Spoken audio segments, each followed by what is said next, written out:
Hello and welcome to the Florida Aviation Network's broadcast. Today we're broadcasting live and in the clear from the FUN Aerospace Expo in Lakeland, Florida. Our studio today is in the Central Florida Aerospace Academy on the FUN campus. My name is Ron Timmermans. I'm one of the many hosts with the Florida Aviation Network. I'm delighted that you decided to join us today. Among the many interviews we have today, I'm delighted today to introduce to you Lieutenant Colonel Trevor Boswell, who is with the North American Air Defense Command, also known as NORAD. So, Colonel Boswell, it's good to have you with us today. I know you've been here before, and yes, we're interested in hearing what you have to tell us about NORAD. But first, on your name tag there, it doesn't say Trevor, it says boat. It does. Tell us what that is. That is my call sign. I'm an F-16 pilot by trade. And so, as we like to do, we give each other nicknames or call signs, and mine happens to be Boat. And is there a story behind it? There's always a story, Ron. I figured there's always a story. Is it a short story that we did? It's relatively short. We have a radar-assisted trail procedure that we use in fighter aircraft to get through the bad weather. And as a wingman taking off behind my flight lead, you lock on your flight lead with your radar, and you follow them through standard departure. If the radar doesn't work or it quits for some reason along the way, you're supposed to go back to the standard instrument departure procedures. I did not do that, unbeknownst to me. I was a little nervous. I was an upgrade ride. And instead of telling my flight lead, I chose to wait a little bit longer than I needed to, and I was trying to work on my radar that had failed. And unfortunately, instead of going 350 knots and climbing at a normal rate, I was going 450 knots and climbing at an abnormal rate, if you will. And so instead of being about 1.5 miles to 2 miles behind my flight lead, I ended up being about 1.5 miles to 2 miles in front of my flight lead. I see. And so for being blind, which is the code word or the brevity term that we use to tell my flight lead that I didn't see him, I was blind on assisted trail, or boat. B-O-A-T, boat. That's okay. it. Well, Yeah. I figured there's a bit of a story there. Yeah. Thank you for sharing that with us. Not too many people would be willing to share that, but that's good. But since then, I'm sure you've made up for that and you try every day. You try every day, sure. Ron. Yep. I'm sure. So, Boat Boswell, as he as known by his call sign, is a reservist in the Air Force. Day job is with Delta Airlines as a pilot, flying an Airbus, but weekend and been in the Air Force for reserve for 20 plus years now, you said? It's a little bit active duty time there, and then last about 6-7 years in the reserves, yes. Very good, Yeah. very good. Well, in your reserve assignment right now, you're at Peterson Air Force Base in Colorado and working for NORAD. And tell us just briefly about NORAD's mission. People have probably heard that before, but understanding more specifically what NORAD is and does. Sure. So NORAD's been around a little over 70 years. And it is solely designed to protect North American airspace, to include Canada and Alaska, and then some portions of the Caribbean territories that are assigned to the United States. We use aircraft assets from around the country, typically National Guard units that support us with fighter aircraft to defend the skies. And then we have some ground-based assets as well, radar-based assets that, or ground-based radar assets that look over the horizon or at least into the air from the ground. That will help give us early warning against any sort of possible incursion from foreign military forces. At around the 9/11 timeframe, 2001, obviously that was a big inflection point for the United States and the world on the whole, but it was for our mission set as well. Primarily prior to that, we'd been thinking like a Cold War mindset, just external threats, and then we had to actually switch and look internal as well, more than we already were. So we work with our FAA partners and other agency partners within the United States and Canadian country forces to help augment our awareness of the overall aerospace domain. So then, if I understand it correctly, two major parts to NORAD. One is the anticipatory, but radar checking for incoming threats. Before it was Cold War type threats coming from outside the United States, but now also looking inside the United States for threats that were unfortunate beginning in 2001 and beyond. And then the reactionary part, where we launch aircraft to intercept, or missiles, I guess, to intercept other missiles that would be incoming and the like. And so two major parts to NORAD then. There are, yeah, and we are co-located at Peterson, now Space Force Base actually, and we work with our partners at Northcom as well. But we focus on the aerospace domain, so it's primarily just aircraft intercepting other aircraft to identify and determine whether they are a threat or it's just ignorance or otherwise. And in order to do that, we will launch typically a pair of fighter aircraft to a aircraft or an airborne entity that we are unsure of their status and their intent to identify what that is. So you mentioned the word intercept, and many of the general aviation pilots that I'm aware of have this fear of intercept. We've studied the procedures perhaps, or at least we did at one point. They may not be familiar to us at the instant moment, but I guess if we were to traverse a restricted airspace that was a presidential location or whatever, that would be an opportunity time for NORAD to launch an intercept aircraft. Is that the way it would happen? Yeah, generally speaking, there's obviously a lot that goes into the lead up to actually launching fighter aircraft off the ground. That's exactly why we're here. We're trying to prevent that from ever needing to happen. But in the case that it is necessary, we will have worked with our FAA air traffic control partners. They will make some radio calls and try to determine who that aircraft is, or if they already know, try to get in contact with them, utilizing 121.5, the guard frequency, as a backup, but primarily the normal radio frequencies that they would normally expect to be on in that airspace. But if we do need to launch fighters, then we'll launch fighters out there, and they will look to intercept that target aircraft, is what we call it, to determine intent, because we can't necessarily do that without visual eyeballs or radio communications. Right. I know there's some video playing on the screen right now, but typically what would happen would be that the fighter aircrafts would launch, and you'd be a set of two. One aircraft would be typically rejoining on your left-hand wing, and then you'd have another aircraft about 2 miles behind, monitoring the situation and looking to see what that target aircraft is actually going to go do.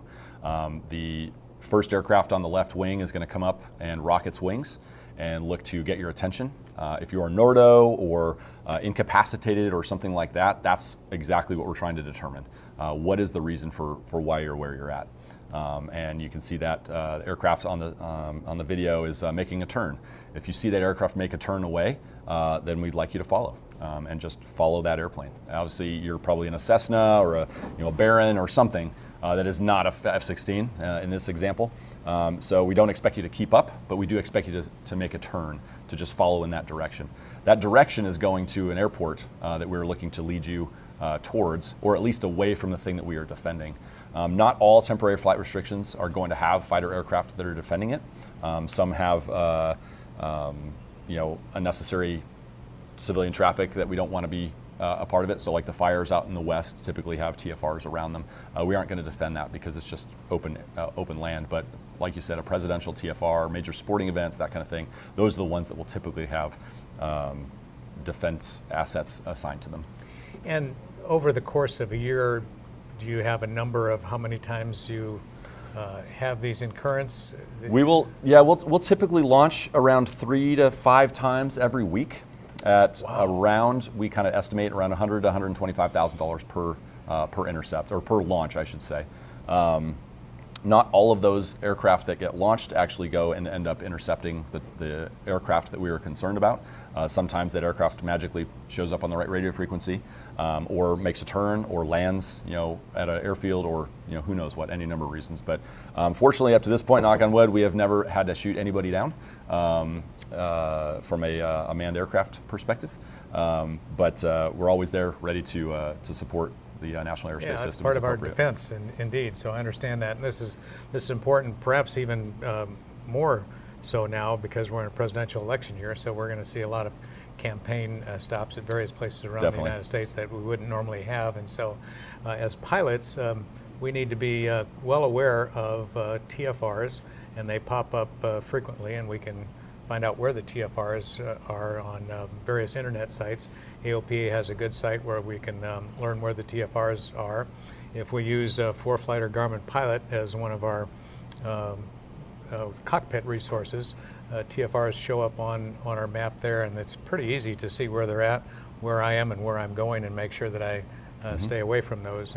But I guess even so, pilots inadvertently or without good forethought blunder into these TFRs and the like. And so it's your tax dollars and mine that are launching 3 to 5 two aircraft sorties each week, you said? That's right. At $125,000 a shot.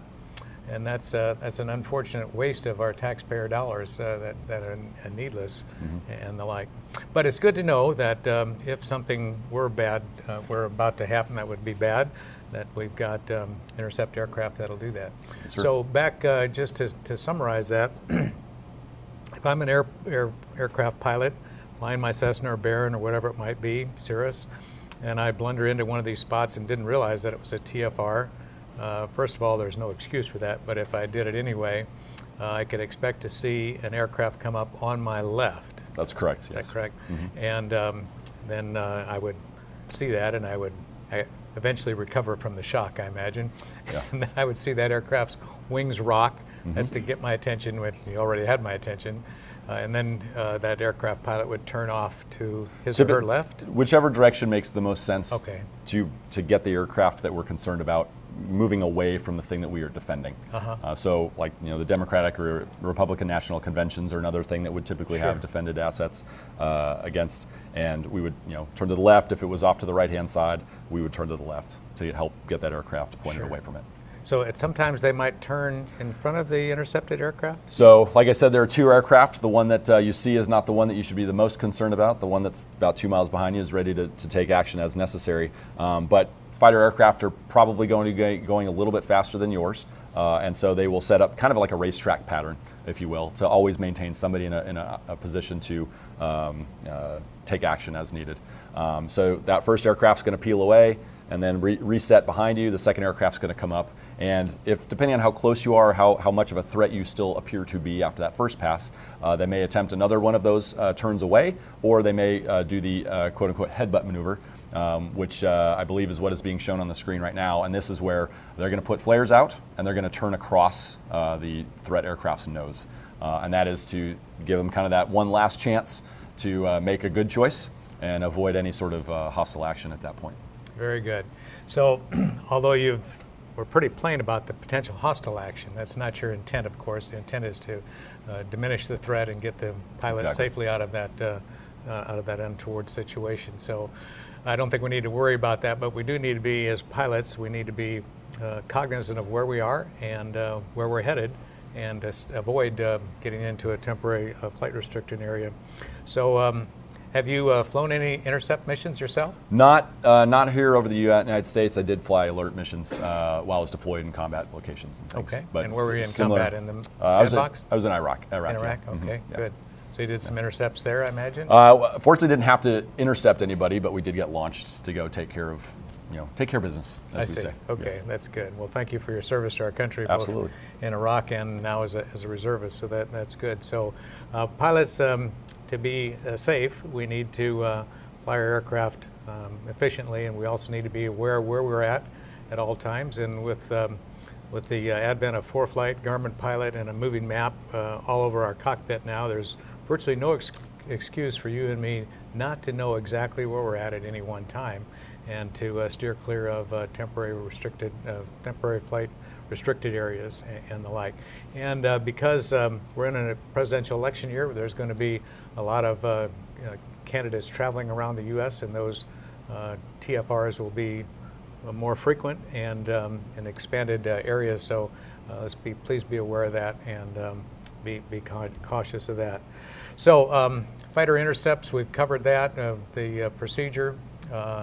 So after the intercept aircraft turns off to the left or right, and then we would recognize that it's time to follow them, they're probably going to take us to another airport. Will they descend then, assuming that we will follow them down on an approach? Or yeah, what? so a lot of the assumptions that go into this, you're in VFR conditions, or at least you can visually maintain sight of the fighter aircraft. You're going to continue to follow them. They're going to lead you to an airport that we've deemed appropriate for the kind of aircraft that you're flying.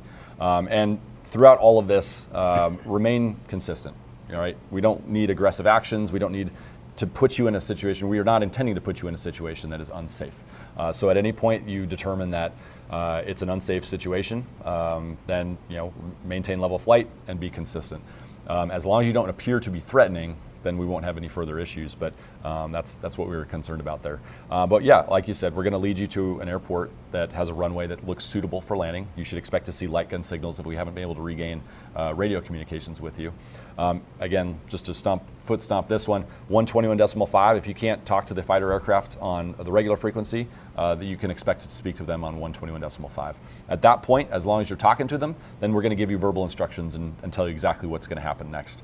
But if you maintain no radio contact, we're going to drop you off basically as a low approach to final on a runway that looks adequate for landing.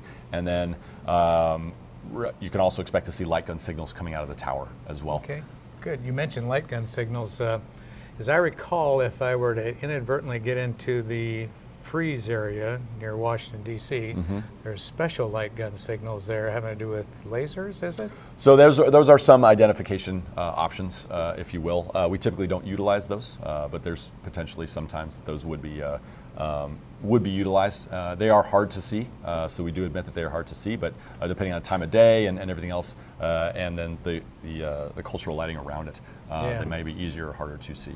All right, and that's called a visual warning system. I think we've got some video footage on it now. So this is actually from a passenger jet where they're just demonstrating the visual warning. So it's a laser thing to one last warning that, hey, you are really in serious airspace here. Yep.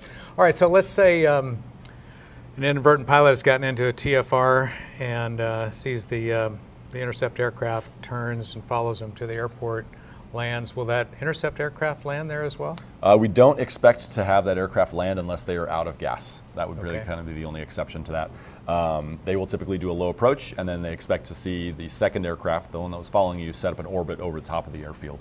The first aircraft that does the low approach is going to execute a go-around and then probably rejoin. And they're going to maintain a monitoring position until local authorities, the FBI, Secret Service, or whoever the ground-based authorities are going to meet you at your airplane on the field. So the expectation is you land, you clear the runway, you find a place to park, you shut your engine off, you open your doors, and you sit and wait. And you just wait. Okay. Okay. So there will be a welcoming part of it. Just there should be. Not immediately. Yeah. So. We just don't know who that might be. Exactly. But likely a local police authority or somebody like that. Okay. It could be. And so what then? Paperwork, I imagine? Some chats with people that you don't normally speak with. Yeah, definitely some paperwork, potentially fines, and depending on how egregious, could be imprisonment as well. Wow. Yeah. Okay. So it's more than just an oops. It's definitely serious business. And possible loss of certification as well. Yeah. So even your pilot certificate could be at risk here. So definitely. This is not something to be taken lightly.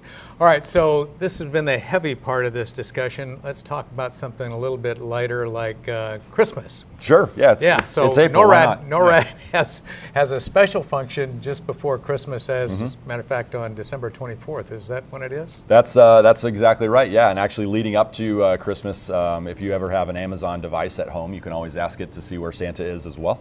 Or throughout the year, you can ask to call Santa and talk and see what Santa's up to. But specifically, right on Christmas Eve, we have a phone number set up as well as our website at NORAD Tracks Santa, and we help him facilitate the national airspace system both here in the United States and in Canada and transit through without any issue. And Santa, just like everybody else that's flying around, has to follow the rules. He's very, very good at it, but you know what? Just to make sure, we keep tabs on him to help him facilitate it without any issue. Something I always wondered, does Santa have a special transponder squawk code? It's Rudolph's nose. Rudolph's nose, Yeah, okay, so yeah. That's where it's transmitted. Kind of like the light from. gun signals in the cipher, yeah. Right. It's his nose. It's a special beacon, yeah.